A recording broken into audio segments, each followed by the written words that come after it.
നമ്മൾ ഒരു മാസം നമ്മുടെ മൊബൈൽ റീചാർജ് ചെയ്തു പറഞ്ഞാൽ 28 ദിവസം മാത്രമാണ് നമുക്കതിൻ്റെ ഫെസിലിറ്റീസ് അവൈലബിൾ ആയിട്ടിരിക്കുക. അങ്ങനെ നോക്കുകയാണെങ്കിൽ നമ്മൾ ഒരു വർഷം എത്ര മാസത്തേക്കാണ് റീചാർജ് ചെയ്യുക? മാസം 28 ദിവസമാണ് കമ്പനിക്കാർ നമുക്ക് തരുന്നത്. അങ്ങനെ ചെയ്യുമ്പോൾ നമ്മൾ ഒരു വർഷം 13 തവണയാണ്, ഒരു വർഷത്തിൽ 13 തവണയാണ് നമ്മൾ മൊബൈൽ റീചാർജ് ചെയ്യുന്നത്.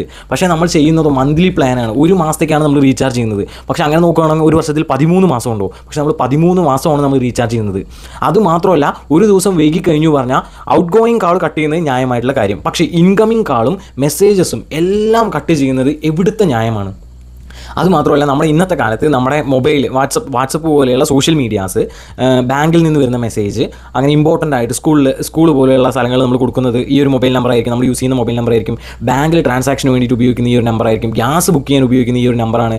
ആധാർ കാർഡ് പോലെയുള്ള കാര്യങ്ങളിൽ കൊടുക്കുന്ന ഈ ഒരു നമ്പറാണ്.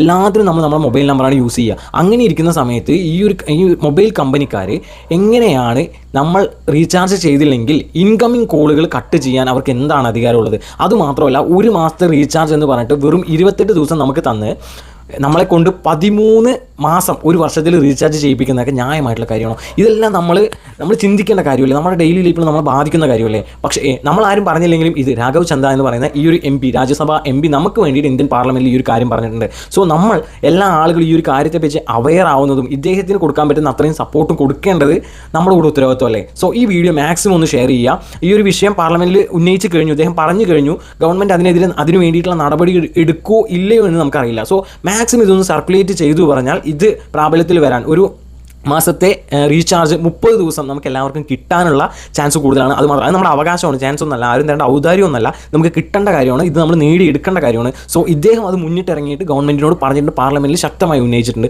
സോ ഇദ്ദേഹത്തിന് കൊടുക്കാൻ പറ്റുന്ന അത്രയും സപ്പോർട്ട് ഏത് രീതിയിലാണോ, ഇപ്പോൾ ഒരു ഷെയർ ആയിട്ടോ അല്ലെങ്കിൽ ഏതെങ്കിലും ഒരു രീതിയിൽ ഇതിനെപ്പറ്റി പരാമർശിച്ചിട്ടോ, നിങ്ങളായിട്ട് വീഡിയോ ചെയ്യുന്നോ, അത് നിങ്ങൾക്ക് അറിയാവുന്ന ആളുകൾക്ക് ഷെയർ ചെയ്തിട്ടോ, എങ്ങനെയാണെങ്കിലും ഇത് നമ്മുടെ അവകാശമാണ്. ഇതിന് വേണ്ടിയിട്ട് നമ്മൾ മാക്സിമം സപ്പോർട്ട് കൊടുക്കുക. അത് മാത്രമല്ല, ഈ റീചാർജ് പ്ലാൻ കഴിഞ്ഞാൽ നമുക്ക് വരുന്ന ഇൻകമിങ് കോൾസും മെസ്സേജൊക്കെ കട്ട് ചെയ്യുന്ന പരിപാടിയും നിർത്തണം എന്നാണ് നമ്മുടെ എല്ലാവരുടെയും ആഗ്രഹം. അത് നമ്മളെല്ലാവരുടെയും അവകാശമാണ്. സോ ഇത്തരത്തിലുള്ള കാര്യങ്ങൾ മാക്സിമം ഒന്ന് ഷെയർ ചെയ്ത് കൊടുക്കുക. ഇദ്ദേഹത്തിന് വേണ്ട മാക്സിമം സപ്പോർട്ട് എല്ലാവരും കൊടുക്കുക.